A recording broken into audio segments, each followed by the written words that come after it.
वो किसी के साथ पक्षपात या भेदभाव करते हैं, फिर हम लोग क्यों किसी के साथ पक्षपात और भेदभाव किया करते? इससे क्या मिल जाता है?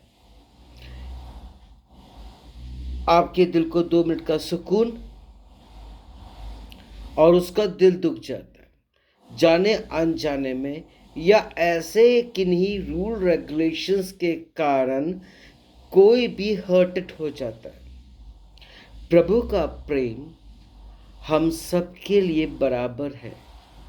वो सबके ऊपर नजर रखते हैं, वो सबसे प्रेम करते हैं, वो सबको प्रोटेक्ट करते हैं, वो सबको सब कुछ धूप छांव सब कुछ करते हैं। बस ये है कि किसी को थोड़ा कम, किसी को थोड़ा ज़्यादा ऐसा हो जाता है। अपने फैमिली में भी तो बड़े बच्चे को ज़्यादा प्यार हो जब मिल जाता है, तो छोटे बच्चे को थोड़ा कम, या कोई स्टेप बच्चा रहता है तो उसको प्यार कम मिलने लगता है। हालेलुया।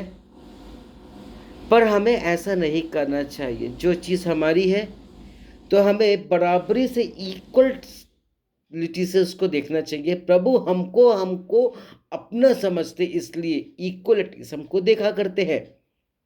आमेन। फिर हम लोग भेदभाव क्यों करते हैं? ये जात पात में, वो खुदा विदेश का हैगा, हमारा नहीं है, पर विदेश की चीजें यूज करेंगे। What does this mean on?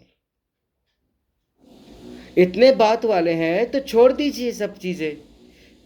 ऐसी बहुत सारी चीजें हैं जो कि 99% नहीं, 99.9% सब विदेश का ही हम यूज कर रहे हैं। यहाँ तक कि वहाँ का कल्चर तक ही अपना लिया है। 2 पीस 1 पीस पे चल रहे हैं आजकल। दिस ऑल कहाँ से है सब कुछ? मसीह में मेरे प्रियो, हम लोग कई एक पास्टर्स ऐसे होते हैं जो अपनी कलीसिया के साथ पक्षपात करते हैं, जो कि नहीं करना चाहिए। भूलो मत, परमेश्वर किसी साथ पक्षपात नहीं करेंगे। जब जजमेंट का समय आएगा, जब जजमेंट का समय आएगा, वो पक्षपात किसी के साथ भी नहीं करेंगे। कोई भेदभाव नहीं होगा, क्लैरिटी होगा हर जगह। गरीब भी वहाँ पर होएगा, अमीर भी वहाँ पर होएगा, मिडिल क्लास का भी वहीं पर होगा। जिनको हम देखना नहीं चाहते, जिनको हम मिलना नहीं चाहते, जिनके पैर में एक्जिमा या कुछ भी है, बसोर है, तो हम उससे मिलना नहीं चाहते, देखना नहीं चाहते, पर वो एक समय पर हमारे साथ वहाँ पर होगा। Amen, hallelujah. My dear brother and sisters, इस बात को ध्यान रख लीजिएगा। अपने घर में क्या कहीं पर भी पक्षपात बिल्कुल ना करें। जिस नाप से आप नाप रहे हैं उसी नाप पे आप नाप तौले ना जाओगे। क्या पक्षपात प्रभु ने उस राजा के साथ किया था जो लाजरस को झूठन खिला रहा था और वो धन्यवाद कर रहा था, और न्याय हुआ तो क्या हुआ? राजा साहब अपने क्राउन के साथ नर्क में पाए जा रहे हैं और बोलते हैं, हे लाजरस, मुझे 2 बूंद पानी तो दे दे। इसका मतलब ये हुआ कि पृथ्वी का नर्क का बंदा स्वर्ग में देख सकता है, सुन सकता है, बाकी खुशियां समझ सकता है, तरस सकता है, और 2 बूंद पानी के लिए तरस भी सकता है। समय रहते हुए अपने आप को जांचे परखे और टटोले। मेरे प्रियो, प्रभु बहुत प्रेम करते हैं, अति प्रेम करते हैं। आज देखो, उनके प्रेम अनुग्रह से हम 2026 में प्रवेश कर चुके। Yes, we entered. It's a god grace. कितने लोग होंगे जो इस ग्रेस से वंचित हो गए होंगे, कितनों के अंदर क्या क्या ख्वाहिशें हुई होंगी, कितने लोगों के अंदर इच्छाएं होंगी कि इस साल में हम ये करेंगे, वो करेंगे, ऐसा करेंगे, वैसा करेंगे, इससे क्षमा मांगेंगे, आज हम ये फैक्ट्री का उद्घाटन करेंगे, हमारा बर्थडे सेलिब्रेशन हम यहाँ करेंगे, वहाँ करेंगे, विदेश में जाएंगे, फ्लाइट में जाएंगे, वॉट एवर, पता नहीं क्या क्या प्लान होंगे। Man proposes, God disposes. प्रभु के लिए सब चीज इक्वल है, तो हमारे लिए क्यों नहीं है? हम लोग ऐसा क्यों सोचते हैं?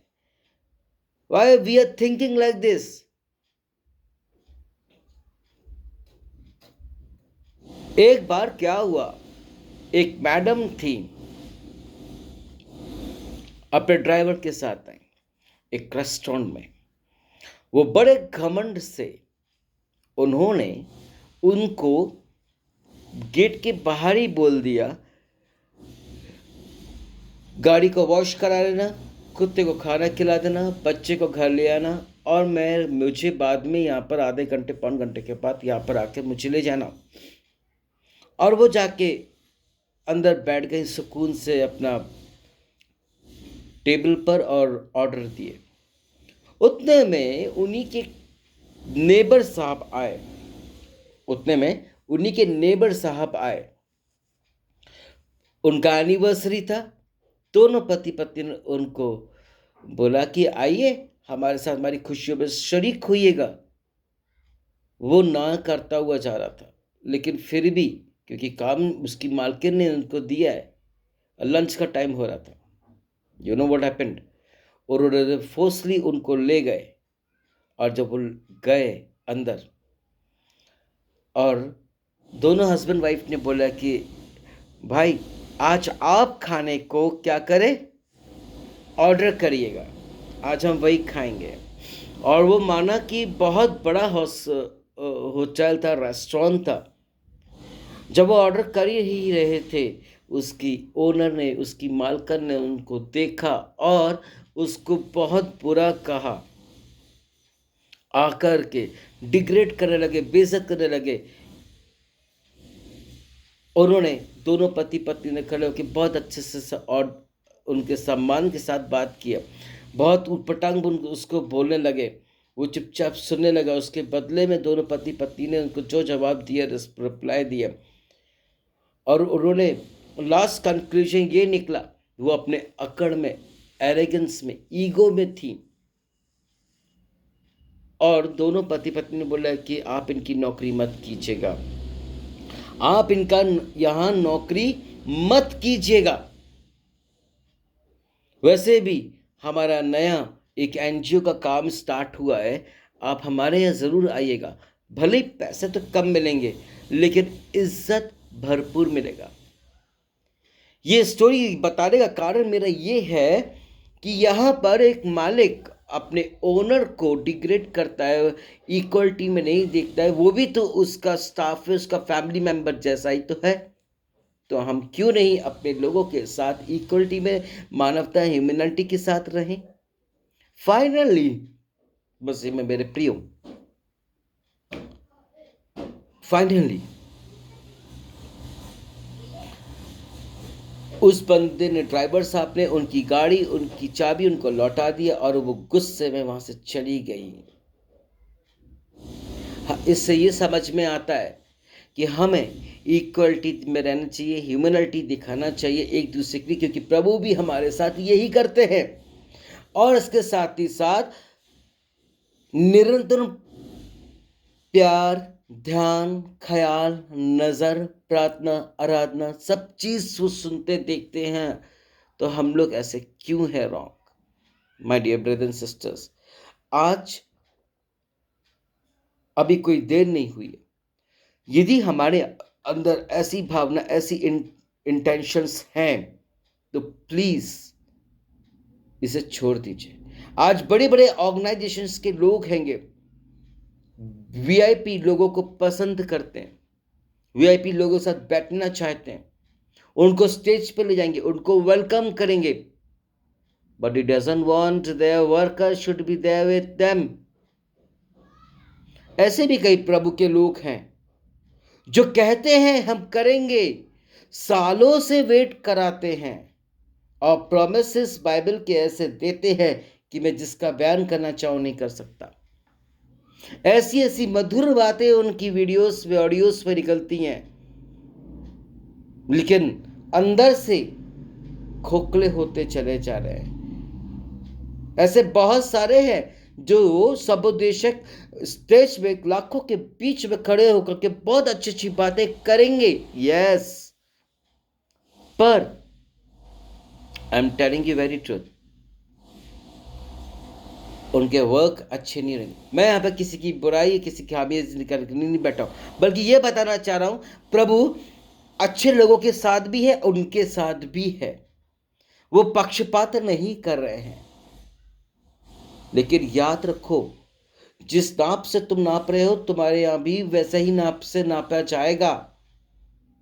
याद रखो, वो पीढ़ियों से बदले लेने वाला परमेश्वर है। मैं आपको डरा नहीं रहा हूं, मैं आपको चेता रहा हूं बस। मैं आपको डरा नहीं रहा हूं। ये सारी बातें वचन में दी हुई हैं। नीति वचन में आ जाओ, पढ़ो, समझो, जानो और आगे बढ़ो। छोड़ दो अपना अमन, घमंड, अहम। प्रभु ने दिया है, उस चीज का धन्यवाद करो। किसी के साथ भी पक्षपात मत कीजिए, सबको इक्वलिटी से देखिएगा। फिर देखिए, सब इजी हो जाएगा, हम सबके लिए, आप सबके लिए। हालेलुया। प्रभु इस वचन को आशीष दे।